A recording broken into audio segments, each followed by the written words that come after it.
राज्य में आप जानी बर्तमान जो प्रकार परिस्थिति सृष्टि होती अत्यंत भयंकर साधारण जनता घर बाहर डरले देखो सांबादिक सम्मेलन आज राष्ट्र हिंदू परिषद ओडिशा संगठन एथपाई गला राज्य में कौन विरोधी दल आईन श्रृंखला परिस्थिति को नहीं प्रश्न उठेले नहीं राज्य सरकार स्वर शाणित कले ना राज्य सरकार को स्वर उत्तोलन कले ना राज्य में आप जानी बर्तमान जो प्रकार परिस्थिति सृष्टि होती अत्यंत भयंकर साधारण जनता घर बाहर डरले दिन द्विपहर हत्या करा राति 9टा बेले हत्या करा संध्या 5टा बेले हत्याकांड होची तो राजरास्तार जो प्रकार घटना घटी जाऊँगी आज आज राष्ट्रीय हिंदू परिषद तरफ जो सांबादिक सम्मेलन डकागला साधारण जनता भयभीत एवं साधारण जनता घर बाहर डरले छात्र छात्री मैंने स्कूल जावाई डरले तो आज ये लड़ई साधारण जनता आज राष्ट्रीय हिंदू परिषद लड़ई देखो लोक भोट देकी सरकार रे परिवर्तन आनिले पूर्व सरकार पाखरे लोक अतिष्ठ हो जाते दीर्घ 24 वर्ष पूर्व सरकार शासन कले तांको समय रे जतिक अपराधिक मामला है जतिक दुष्कर्म है जो प्रकार अनैतिक कार्य है ता उपरे लोक अतिष्ठ हो सरकार रे परिवर्तन कले सेते बेले गोटे जिनस देखा मिलूला से सरकार समय से सरकारी दलर नेता मंत्री माने से अपराधिक कार्य लिप्त रोते किंतु बर्तमान गोटे भल जिनस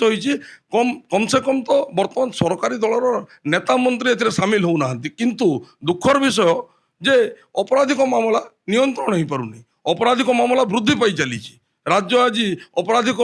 अनैतिक कार्य आग को बढ़ुची नंबर 1 स्थान को जाऊँगी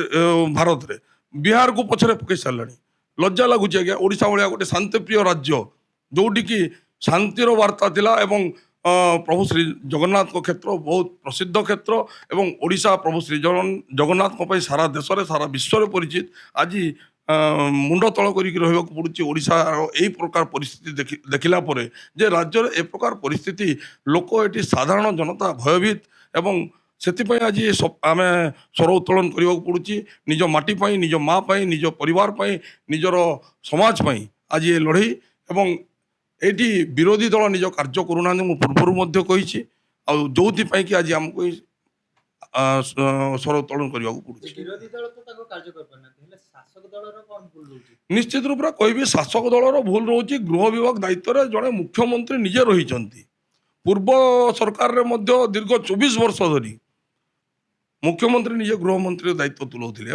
समय अपराधिक कार्यकलाप रोला वर्तमान सरकार नुआ कौन कले तांकू ही अनुकरण कले एवं नवीन बाबू जमी 24 वर्ष धरी गृह विभाग दायित्व रही वर्तमान 2 वर्ष धरी मोहन बाबू गृह विभाग दायित्व रही निश्चित रूप से कहि से जगह को आसबि मुख्यमंत्री जेहेतु निजे गृह विभाग रही से मु तो कहि आईन श्रृंखला परिस्थिति को लेकिन गृह विभाग कार्य को लेकिन मुख्यमंत्री को अपारग बोली कहि कहीं से बिल्कुल ठीक भाव में दायित्व को तुले पारना जद्वारा कि से यथाशीघ्र गृह विभाग दायित्व निजक इस्तीफा दे अन्य जड़े मंत्री को अतिरिक्त दायित्व दिंतु किंबा अन्य विधायकों को से दायित्व दिंतु जोटी रक्षक जो राज्य में रक्षक निजे सुरक्षित नहीं आपण पुलिस प्रशासन कथा कहते मुझे कहीदेवा चाहे एटी तो पुलिस भाई माने निजे सुरक्षित नहांती आपण देखो विगत 5 दिन भितर राज्य में 2 जन पुलिस कर्मचारी जड़े एएसआई एवं जड़े कनेस्टेबल